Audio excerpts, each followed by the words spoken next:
Hi எல்லாருக்கும் வணக்கம். நம்ம அழகே அழகு சீரியலில் தங்கராஜ் 6 வருஷமாக மறைச்சி வச்சிருந்த அந்த உண்மை வெளியே வரப்போகுது.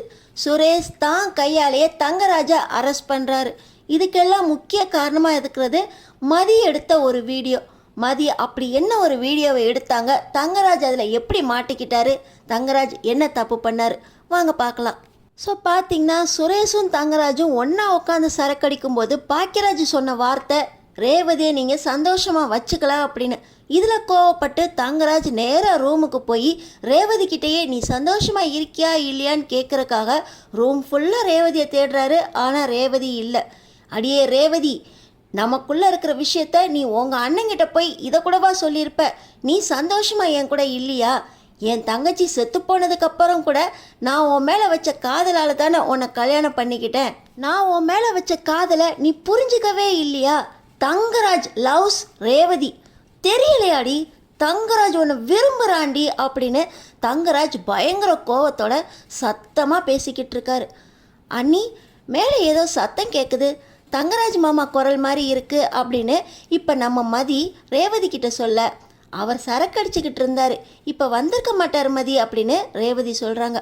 நான் போய் பார்த்துட்டு வரேன், அவர் வந்துட்டார்னா நீங்கள் கிளம்பி போங்க, இல்லை தங்கராஜனே ரொம்ப கோவப்படுவாங்க அப்படின்னு மலர் சொல்கிறாங்க. நீங்கள் இருங்க மலரக்கா, நான் போய் பார்த்துட்டு வரேன் அப்படின்னு மதி கிளம்பி நேராக தங்கராஜ் ரூமுக்கு வராங்க. இந்த நேரத்தில் தங்கராஜ் பார்த்திங்கன்னா என் தங்கச்சி வாழ வேண்டிய இடத்துல மலர் வாழ்ந்துக்கிட்டு இருக்கா, அவள் சந்தோஷமாக இருக்கா அப்படின்னு பாக்கியராஜ் சொல்கிறான். என் தங்கச்சியை உன்னோட வாழ வைக்கணும்னு தான்டா நான் ஆசைப்பட்டேன், ஆனால் என் தங்கச்சி என்னன்னா இன்னொருத்தன் பின்னாடி சுற்றிக்கிட்டு இருக்கா, வேண்டாம் வேண்டான்னு சொல்ல சொல்ல அவன்தான் வேணும்னு என்கிட்டே அடம் பிடிக்கிறா. சும்மா விடுவேனா?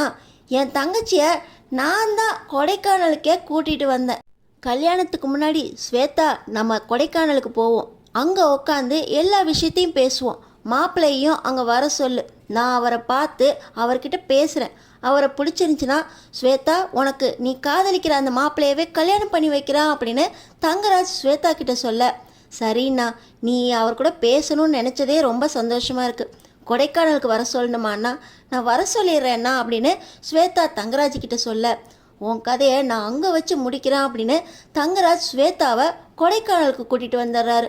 நம்ம ஊரில் வச்சே உன்னை கொலை பண்ணால் எப்படியாவது கேஸ் வெளியே வந்துடும், வெளியூருக்கு கூட்டிகிட்டு போய் உன்னை கொலை பண்ணுறதுக்காக தான் இங்கே கூட்டிகிட்டு வந்தேன், வேறொரு ஜாதியில் எவனோ ஒருத்தனை கூட்டிகிட்டு வந்து அவனை தான் காதலிக்கிறேன்னு நீ சொன்னால் நான் ஏற்றுக்கணுமா?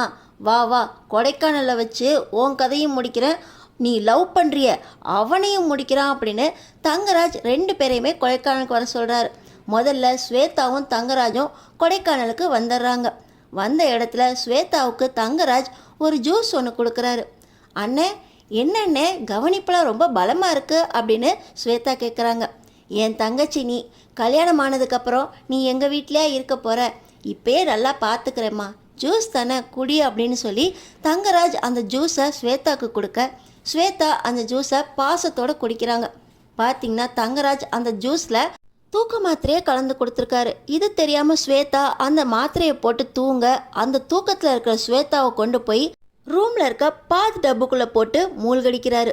தூக்கத்தில் இருக்க ஸ்வேதாவுக்கு அந்த பாத் டப்புலேருந்து எந்திரிக்க முடியல, மூச்சு திணறி திணறி ஸ்வேதா அந்த பாத் டப்புக்குள்ளே இறந்து போகிறாங்க. ஸ்வேதா நீ செத்து போயிட்ட, ஆனால் இது தற்கொலையாக இருக்கணுமே அப்படின்னு சொல்லி செத்து போன ஸ்வேதாவோட உடம்ப காரில் வச்சு கொண்டு போய் அந்த கொடைக்கானலில் இருக்கிற ஒரு லேக்கில் போட்டுடுறாரு. அடுத்த நாள் ஒன்றுமே தெரியாத மாதிரி இப்போ ஸ்வேதாவோட லவ்வர் வர்றப்போ, உங்கள் கூட தானே ஸ்வேதா வரேன்னு சொன்னால் நீங்கள் தனியாக வந்திருக்கீங்க அப்படின்னு கேட்க அவனுக்கு ஒன்றுமே புரியல.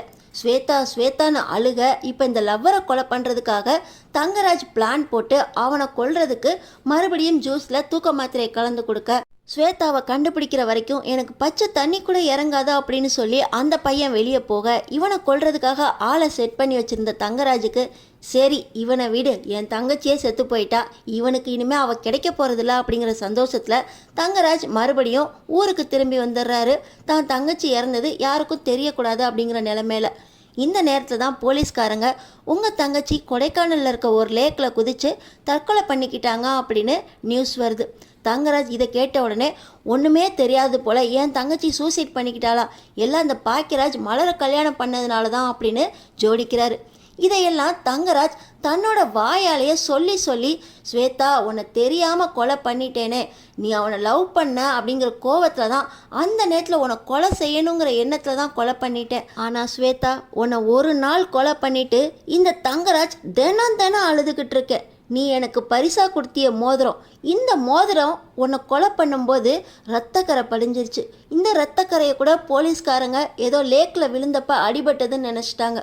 இந்த மோதிரத்தில் உள்ள ரத்தக்கரை உன்னோட ஞாபகமாக இருக்கட்டுமே அப்படின்னு இன்னும் அப்படியே அதோட பாக்ஸில் பூட்டி வச்சிருக்கேன் அப்படின்னு தங்கராஜ் அந்த மோதிரத்தை எடுத்து பார்த்த அந்த நேரத்தில் தங்கராஜ் என்னை என்ன பண்ணுறாருன்னு பார்க்க வந்த மதி தங்கராஜ் இதெல்லாம் சொல்லி சொல்லி அழுகுறத வீடியோ எடுத்துடுறாங்க.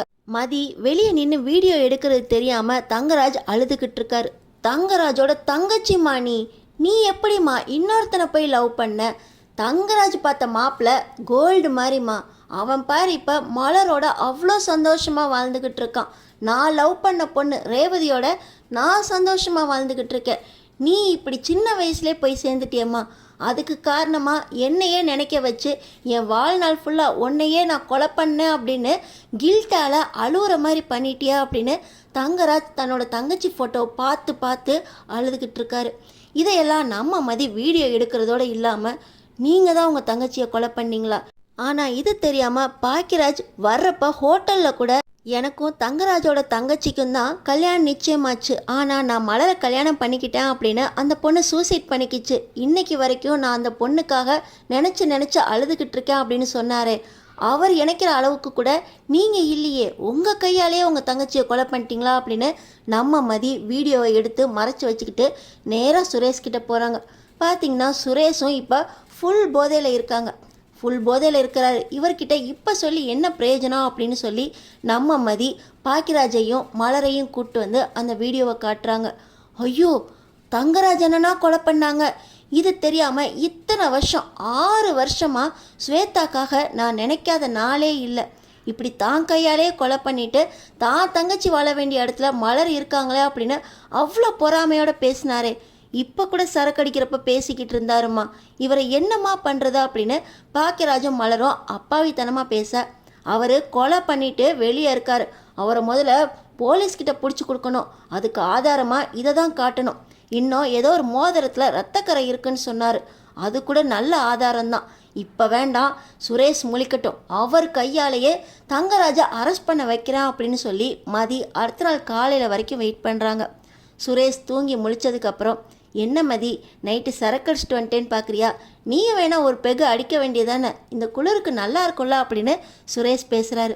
உங்களுக்கு ஒரு பெக்கு இல்லை, ஒரு ஃபுல் பாட்டில் ஏதின போதையை இப்போ நான் கொடுக்குறேன் பாருங்க அப்படின்னு சொல்லி சுரேஷ் கிட்ட தங்கராஜ் உளர்ன வீடியோ ஃபுல்லாக காட்டுறாங்க. இதை பார்த்த உடனே, மாமா நீங்கள் தான் என் ரோல் மாடல், இப்படி பண்ணிட்டீங்களே மாமா அப்படின்னு சுரேஷ் கலங்கி அழுகுறாரு. இந்த கலக்கத்துக்கெல்லாம் தகுதியானவர் தங்கராஜ் கிடையவே கிடையாது. ஒரு நல்ல போலீஸா நடவடிக்கை எடுக்க பாருங்க, தங்கராஜை அரெஸ்ட் பண்ணுங்க அப்படின்னு நம்ம மதி சொல்றாங்க. அந்த வீடியோவும் அந்த மோதிரம் தான் ஆதாரமாக தங்கராஜுக்கு எதிராக கிடைக்குது. நம்ம சுரேஷ் தங்கராஜை அரெஸ்ட் பண்ண போக, எனக்கு எதிராக உங்ககிட்ட என்னடா ஆதாரம் இருக்கு? தங்கராஜ்டா, எந்த ஒரு ஆதாரத்தையும் 6 வருஷத்துக்கு முன்னாடியே போலீஸ்காரங்களால் கண்டுபிடிக்க முடியல அப்படின்னு தங்கராஜ் ரொம்ப கெத்தா நிற்க, இதோ வீடியோ ஆதாரம், உங்கள் கையில் இருக்க மோதிரம் அப்படின்னு சுரேஷ் ரெண்டையுமே தங்கராஜ் முன்னாடி நீட்ட, தங்கராஜை சுரேஷ் அரெஸ்ட் பண்ணது யாருக்கெல்லாம் பிடிச்சிருக்கோ நம்ம கமெண்ட் பாக்ஸில் பிடிச்சிருக்குன்னு கமெண்ட் பண்ணிவிட்டு நம்ம சேனலை சப்ஸ்கிரைப் பண்ணி அடுத்தடுத்து என்ன நடக்க போகுதுன்னு பார்த்துக்கிட்டே இருங்க.